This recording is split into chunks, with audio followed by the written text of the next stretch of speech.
Welcome back, Life in Abundance. I don't even know what episode we're on, but we're crushing right now. I think we're 12. 12, yeah. Our kids are doing everything possible for us not to do this podcast. So this is, we didn't get it in last week. We had back to school with our oldest and our middle, Selah McCoy, which if you know Selah, she is quite the character. She started preschool.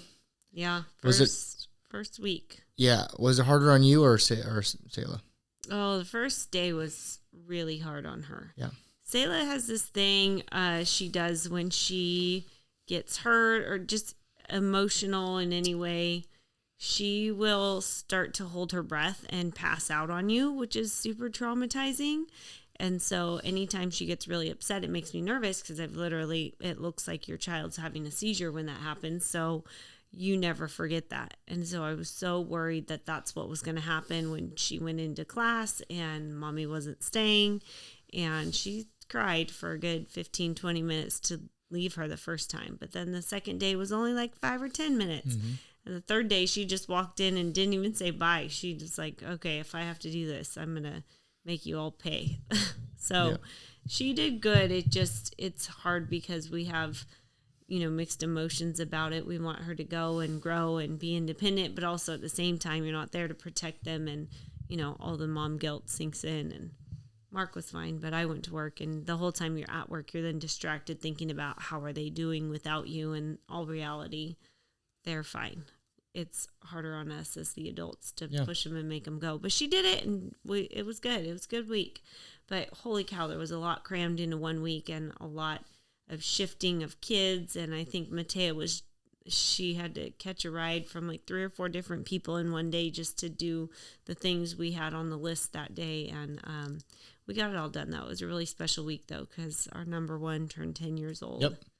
So it's weird to think that over a decade ago, I was pregnant with her, and now she's 10 and all kinds of bossy and smart and just has this God-fearing spirit that puts us in our place all the time. And if anyone makes you check yourself, it's Matea. Mm-hmm. So yeah, she is sent from above, and she is here to change the world. Yeah. For Jesus, I can tell you that much. She has no fear. Yeah. She has no fear. It was funny. We were having a conversation. I said, Matea, what do you want to be when you grow up? President, of course. I said, okay, well, what else in case what if that doesn't work out? What if that doesn't work out for you? And she says, why wouldn't it work out? And she was dead serious, like, questioning why I was questioning that may not happen for her. And I said, you know what, girl? I don't know. Go with that attitude. I like it. So, yeah, I mean, if we could all approach the world that way, I think we'd all be better off. But anyway, she teaches us something new every day, I feel like. Mm-hmm. And she likes things the way she likes them. And her little sister has no problem disrupting any of her schedule, her things, how she likes her things. Her sister comes in like a tornado and just kind of ruins that for her. So anyways, but yeah, it has been a struggle to get in front of this camera and actually record a podcast because we have been pulled in so many different directions. And one thing was she pulled a fast one on us last week, and our plan for her birthday changed from like girl sleepover lunch with friends to a full-blown bash in the backyard, 70 to 80 people on Sunday, and it was a rager. Yeah, that, and I had to go to Costco, which I hate Costco. So anytime we have to go to Costco and throw a party, I'm not happy. I should say I'm not happy, but I'm not happy about going to Costco because there's usually a lot of leftover stuff that we don't cook. Totally. Yeah, but yeah. Well, that leads us into this week's podcast. First off, I'm going to do some housekeeping. If you are watching on YouTube, please hit subscribe. If you are listening on this podcast platform, on any podcast platform, please give us a 5-star like and leave a good comment. We would greatly appreciate it. But this week we're going to talk about, it's kind of leading into what we've been talking about in the last 2 or 3 minutes, about just being busy and being off and how to get back on track. Because a lot of couples, a lot of people, they get off track for a week and then they fall off track. They don't reconnect, they don't recharge, they don't do check-ins, they just cancel their whole life because they missed a week.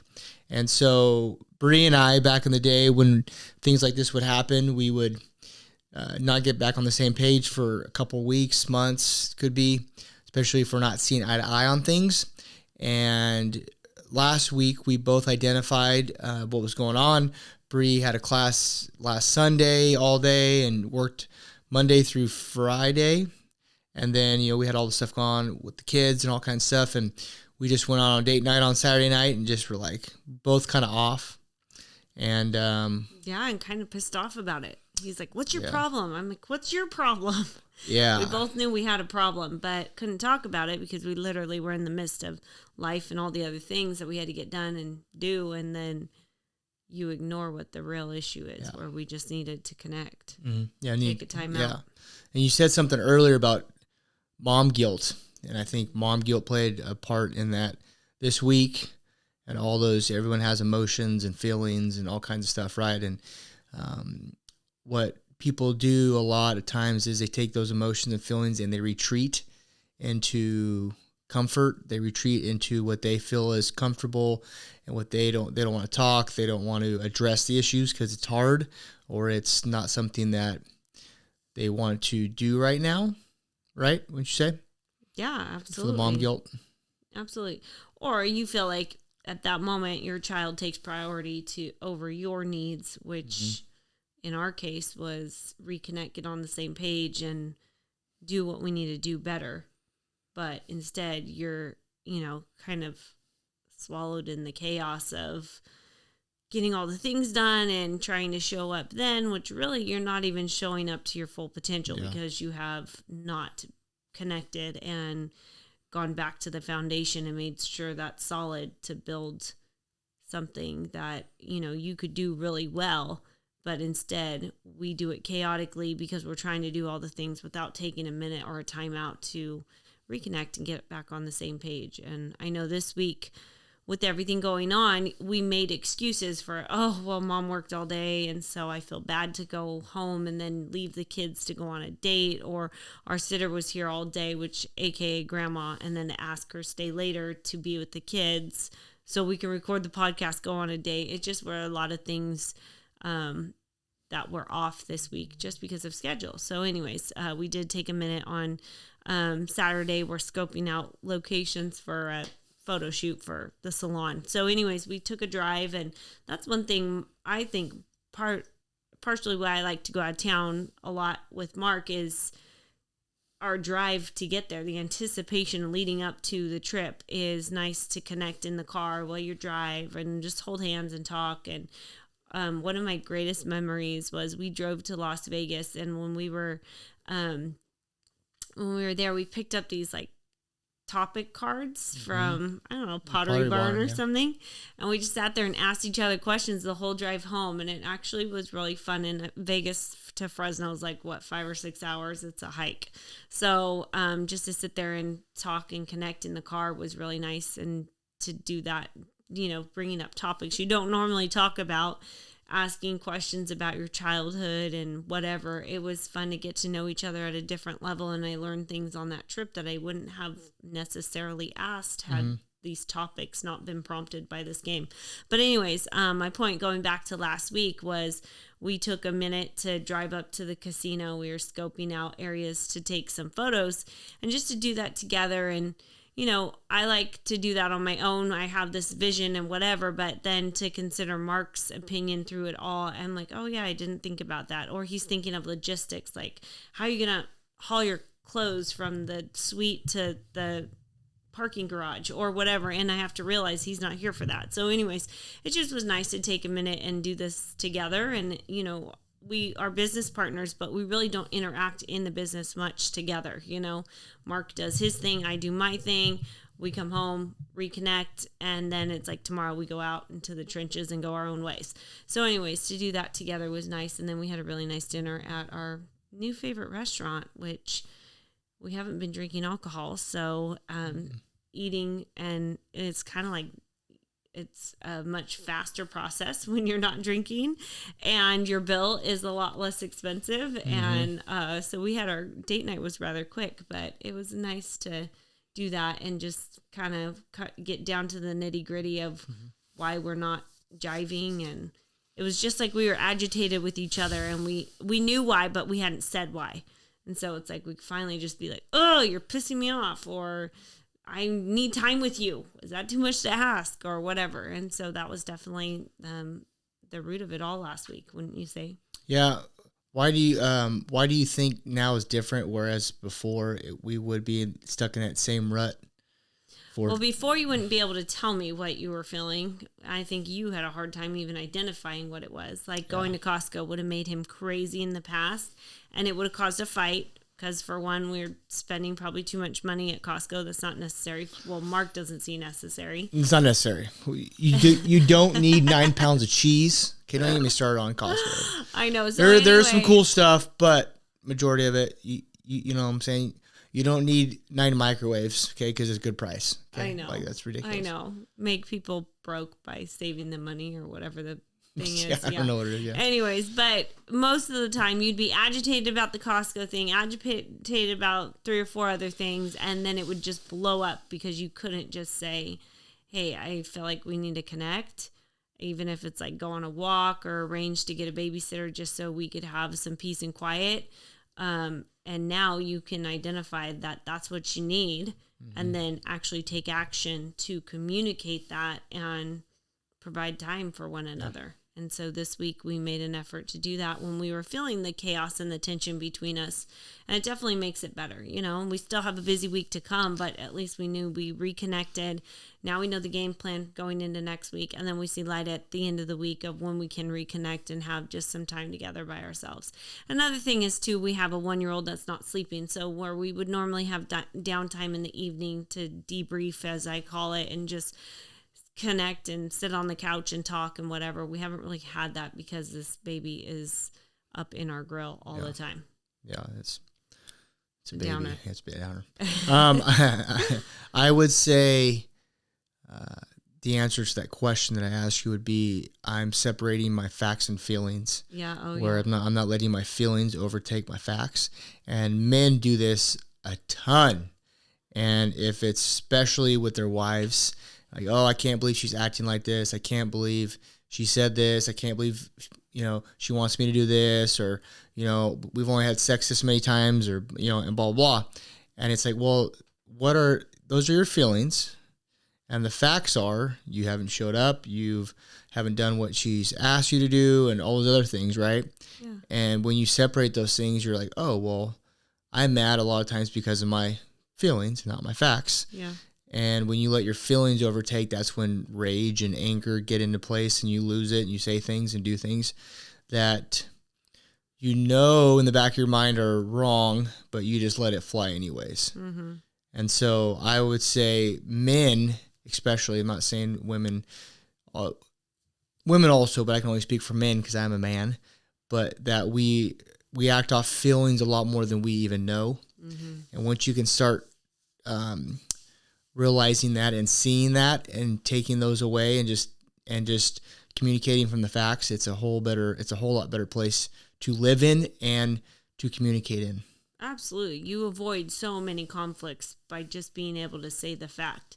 As we were setting up for the party, I'm a great general contractor. Don't know if you all know this, but if I didn't do hair, I'd build houses.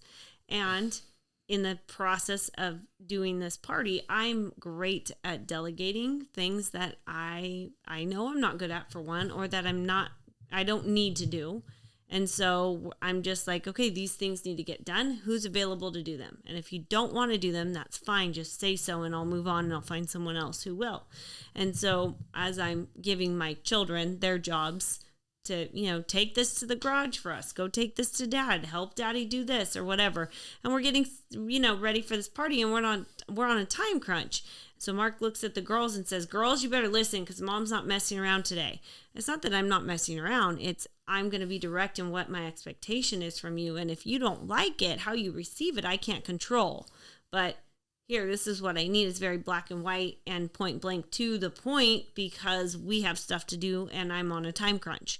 And I can communicate that in grace, but people don't always receive it that way. I don't. And Mark definitely doesn't.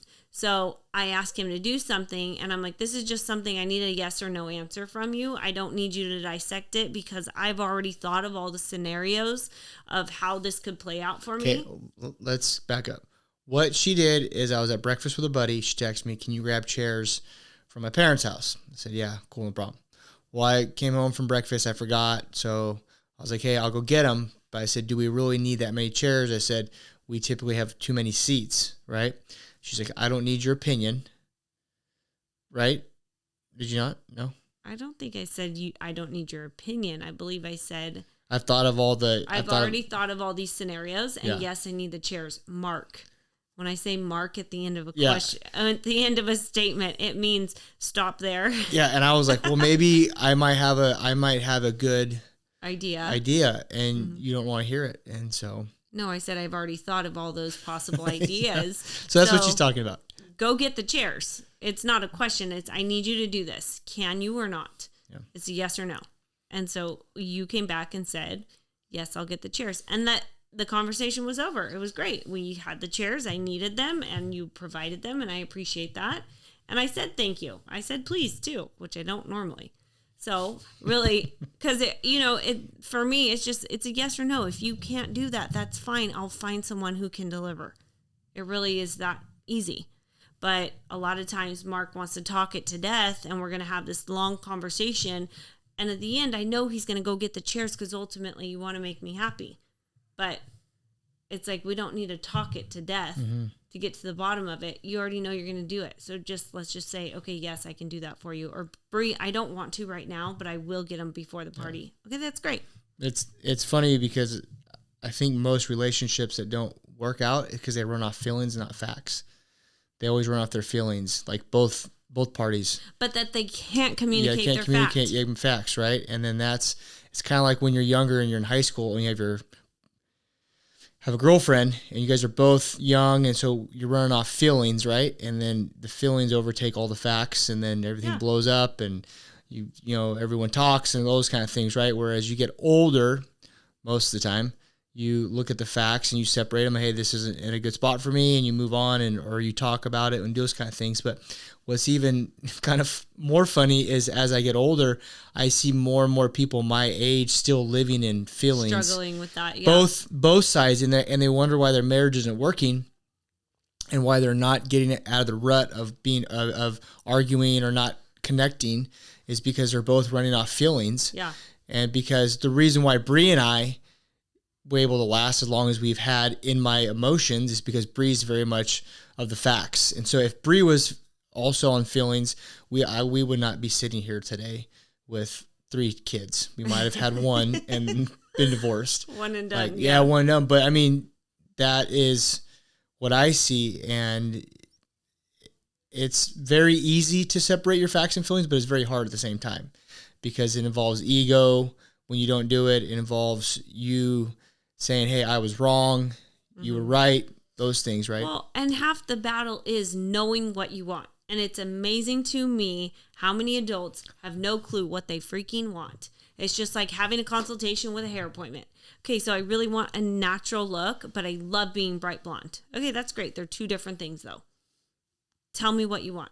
I want low maintenance, but I want you to keep all the blonde around my face. Easy, I can achieve that, no problem. But they don't know how to say that. And half the time it's because that's my field and industry. I know how to communicate that verbiage, but also interpreting what somebody wants is being very clear in what they're saying is not actually what they want, or is what you're saying what you want. And half the time we get to the end of the appointment and they're like, yeah, what I was saying was not what I wanted at all. Because they don't know how to say it. Then they don't know how to get what they want either. Like, for example, a husband wants to have a better marriage. And he's like, how do I do it? I've been married 10 years. How do I do it? I'm like, well, you take on a date. Oh, yeah, I'll try that. And then a week later, yeah, I haven't gone on a date yet. Yeah. And it's like, because their feelings get in the way of the facts. It's always like, oh, we're too busy. We got this, we got that. I have this. She didn't want to do this. She said this. Well, those are all feelings. Like the facts. Excuses. Yeah, excuses. There's excuses. Yeah. There's an accountability that comes with, having this idea. Well, an idea is great, but nothing comes from it if you don't take action, you know? So if you're not going to take action, then you're in the place you are because of your choices and lack of action, you know? Clearly the last 10 years haven't been working because of this, and separating your facts from your feelings comes down to doing a quick inventory of what's working and what's not. And that for me is not hard. I can see very quickly what is not working. And I also I don't want to make I'm not going to say I make excuses, but I make exceptions for what's not working as a trade-off for what is. A lot of times I can say, yeah, that's not working, but this over here is, and that's my focus. Yeah, but a lot of people don't want to look at the facts because the facts of their life isn't. Like for me, I struggled for a long time because my facts weren't where I wanted them to be. Absolutely. Because of my feelings. Yeah. And that's another thing with a lot of people is they don't want to look at the facts of their life because it's maybe not what they wanted or. Okay, but see, you could connect those two dots. A lot of times people can't even do that. Yeah. It's like, oh, well, this is where I want it to be, but then you make excuses for why it is there. Yeah. And the truth is just because you haven't done the work, you know, and that 100% comes down to separating your ego, acknowledging the fact for what it is and why it is. And that's the first way you can change to move forward and make it better. But most people don't want to sit down and do the nitty gritty and get down to the facts of it all. For me, that's not a problem. And then for you, how you receive that from me, I've had to learn I have to deliver in a certain way with grace, because coming direct at you, like Mark already decided that all the options of not getting the chairs aren't options. So get the chairs. I know that you don't take that well. So how I have to approach it is with different verbiage, say it kinder, but still direct. And you never have to wonder what Bree wants for lunch, because I'm going to tell you, I already know. You never have to wonder like what I'm feeling, because I have no problem to tell you, because I can be direct. It's I'm worried about how you're going to receive how I feel would make me hesitant to deliver that. But I still do. Right? Yeah. No, but it works for us. No, and yeah. I mean, I need it. I've needed it. And when I get most frustrated with you is when we're driving. It's like, what do you want? Where do you want to go for dinner? I already know what I want. I'm going to say it, and I know you don't want it. So I'll say, I want Mexican, but I know you don't want that. What would you rather? Anything but Mexican. Hold on. My defense, there's one thing I do not want. Everything else I'm fine with. Name the one thing I don't want. Teppanyaki. I don't want it. And one time this happened. One time. I do not care. I'll eat wherever. Bree is more particular about what she wants. I'm going to say picky. What I want, they have everywhere. I want tomato, avocado on lettuce. They don't have that teppanyaki. They have that everywhere else. I don't even want teppanyaki. Yeah, it's your kids that want that. And so anyways. That got in a big fight. That was the thing. My point is, more often than not, when we get in a fight, it's because you can't communicate what you're feeling. For sure. And I don't have a problem communicating that. And that's usually why you get mad. For sure. Is because I know what I want and can connect the dots. And that's a struggle for you. Yeah. No, I could... Like I said, I could see couples that both were on feelings just not get anywhere. Yeah, absolutely. Be the same. Well, we did it for a lot of years because I tiptoed around your feelings, and I got to the point where I'm like, you know what? We're not going to do that. If you can't identify what your feelings are, how do you expect me to guess? You know? Yeah. So it just came down to recognizing the facts and figuring out how to work through them, and you being willing to put your ego aside and be able to receive how I was receiving the way that you were acting or what you were saying, or, you know, even just say, this is what I hear when you say that. A lot of times we form our own opinions about the conversation before we've even heard the words. Mark starts with an intro. I already don't like it. So I'm already thinking of my comeback where it's like, wait, let's let you speak, and I want to hear you out wholeheartedly before I go and make judgment. And then I can come back with something like, is that really what happened, or that's what you felt transpired there? Because let's talk about the fact of really what happened. Now, how you changed it or morphed it into what you just said is usually based upon a feeling. Yep. Right. No, I agree.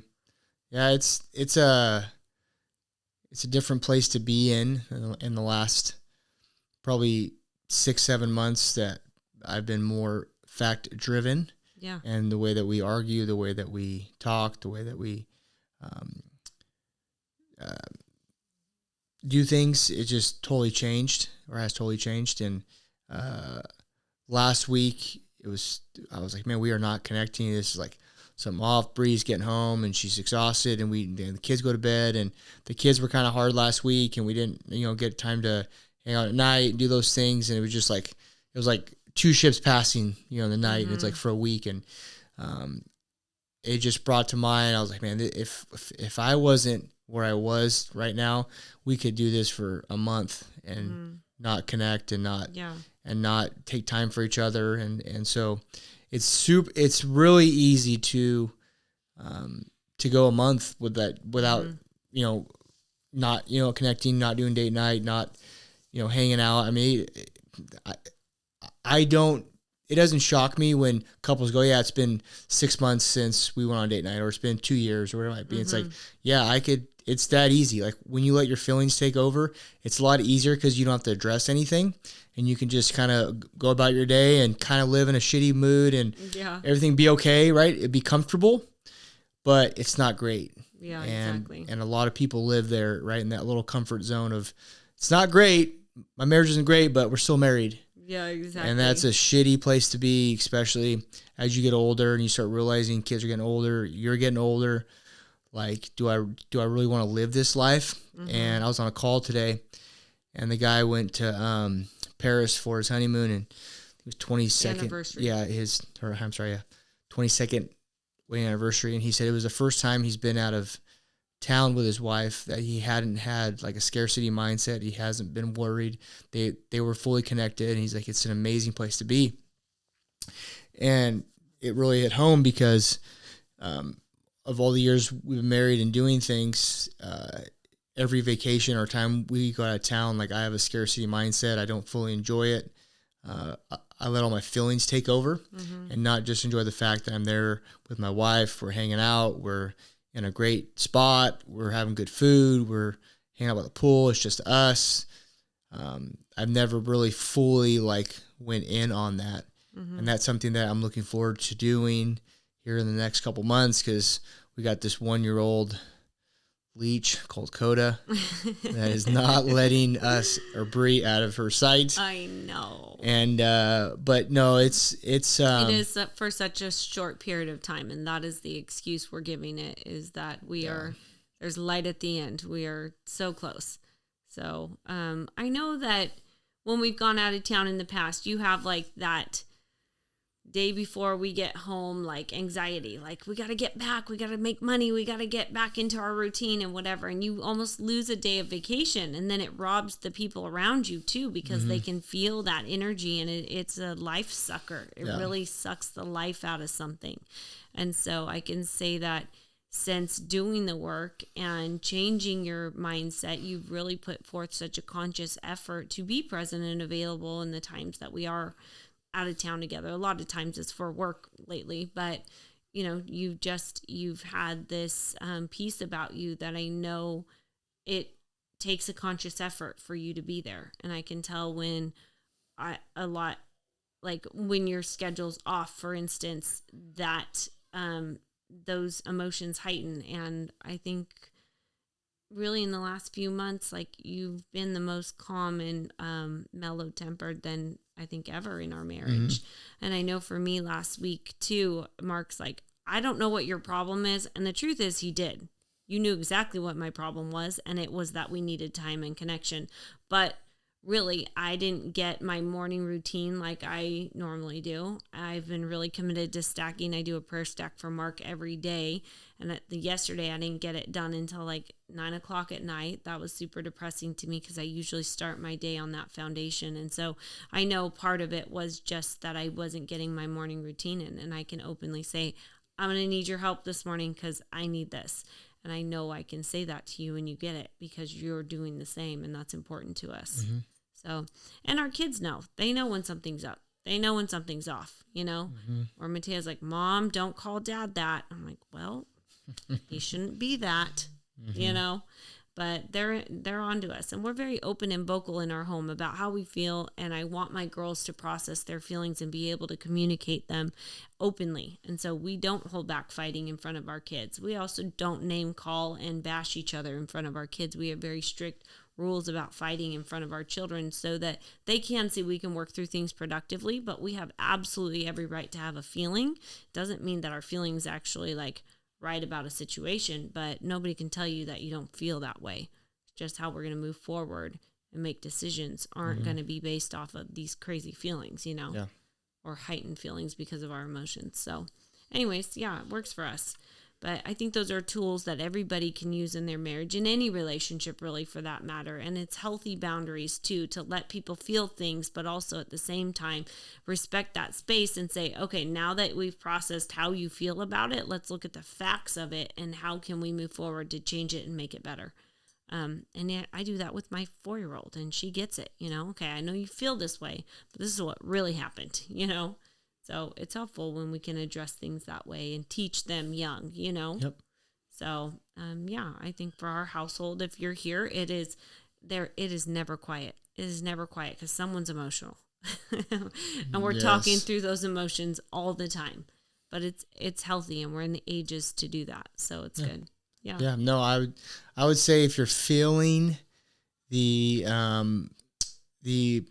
disconnect, and the facts are you guys haven't been on a date night, you guys haven't connected, you guys haven't had as much quality time together, all those kind of things, then make a plan. Like sit down or just take charge. Men, this is a big one. I know my wife, I know most wives want us to plan a date night.